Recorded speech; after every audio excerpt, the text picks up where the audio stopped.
Односот работодавец и работник е како двосмерна улица. Тие се лицето и опачината на работниот однос. Нивните улоги меѓусебно се испреплетени и заемно условени. Тоа што е право за едниот е обврска за другиот и обратно. Кои правила треба да важат за се да функционира безпрекорно? Дали можеби животното правило не е важно што си, туку кој си е правилото број 1? Ова за вашите гледачи ќе биде прекрасна насока дека и вие како новинар пред се уживате тоа да го правите, а потоа да ги исполнувате обврските кон македонска телевизија. Исто и јас сум бил и работодавач и работник и знам дека таа двонасочна улица, двонасочен пат секогаш морал да биде на задоволство и на почетокот на таа дестинација и на крајот на таа дестинација. Односно, важно е секогаш работникот да биде насочен, добро да ги исполнува своите работни обврски, меѓутоа исто така и работодавачот или тој кој ја обезбедува работата или ја задава задачата, треба да биде свесен и умен дека тоа треба да биде добро опишано, добро осмислено, да има цел, да има процес и работникот да биде безбеден и здрав и кога ќе дојде на работното место и кога ќе си оди од работното место. Зошто работата да биде обврска, а да не биде задоволство? Ви благодарам за прашањето, прекрасно. Да, вообичаено луѓето треба да се познаваат самите себе си и да одлучуваат да работат и да прифаќаат работа исклучиво која ја сонувале или се образовале за таа работа.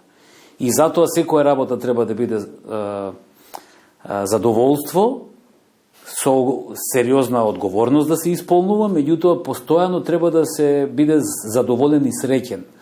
Доколку на работниците, па дури и на менаџерите, нозете им се враќаат од работа, тогаш тие ниту се среќни, ниту продуктивни, ниту имат нешто да споделат од своето работно искуство дома кога ќе се вратат на своите деца, со сопругата или партнерката, така да најважно е работата да биде задоволството, меѓутоа да биде дел од одлуката, од сонот кој е создаван низ образованието и низ детството. Колку почитувањето на договореното е значајно за овој однос работодавач-работник? Најважно е. Меѓутоа мора да се биде и флексибилен. Ние сме живи суштества, човечки битија, кои добро и да сгрешиме, бидејќи од грешките учиме. Ние особено и мојот тим во Бизнис конфедерација и во моето семејство секогаш кажуваме дека секогаш кога се работи можно е да се погреши. Кога ќе се погреши, ќе се најде подоброто решение за следниот пат. Односно, многу поважно е да се наоѓат, да се разговара за решенијата и да се создаваат решенијата, да не се повторуваат грешките, или пак да не збориме како духовни лидери, туку да збориме како во насока на економијата, на трудовата легислатива. Со тоа што сакав да кажам дека ако збориме за работни односи, за работна задача, за исполнување, за услуга, дека таа треба да биде квалитетно исполнета и изработена, меѓутоа дека треба да бидеме флексибилни, затоа што секогаш може да биде подобро. И сега за финансискиот момент. Колку е важно да се исплати соодветен надоместок за сработеното и тоа навремено? Најважно. Дефинитивно. Нашата состојба, нашата трудова легислатива и работни односи и нашата култура и нашиот ментален склоп е поврзан со личното задоволство, тоа што го работам да ми биде платено и тоа што е сработено да биде соодветно наградено. Тоа е основата. Луѓето се занимаваат нормално и со духовно добро, материјално добро, образовно добро и така натаму, меѓутоа во нашиот однос и не е погрешно да имаме таква култура, меѓутоа морам да напоменам дека со одредени измени на законите тоа и е добро осмислено.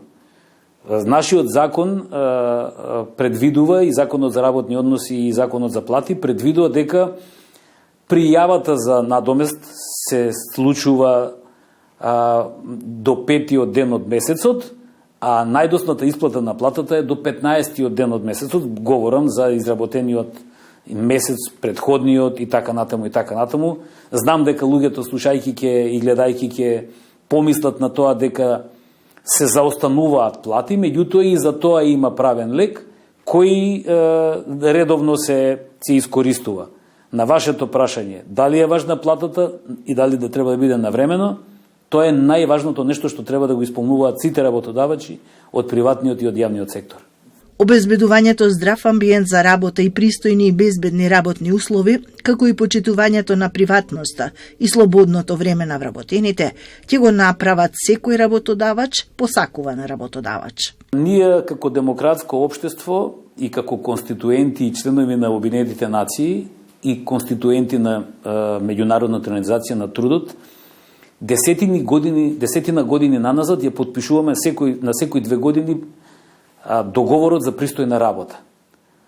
Меѓутоа имаме и сет на закони и конвенции кои сме ги исполниле, за да можеме да ги исполниме сите устови работниците да бидат достоинствено вработени, достоинствено да си ја работат, пристојно платени и уште згора на тоа и безбедни и здрави на работното место.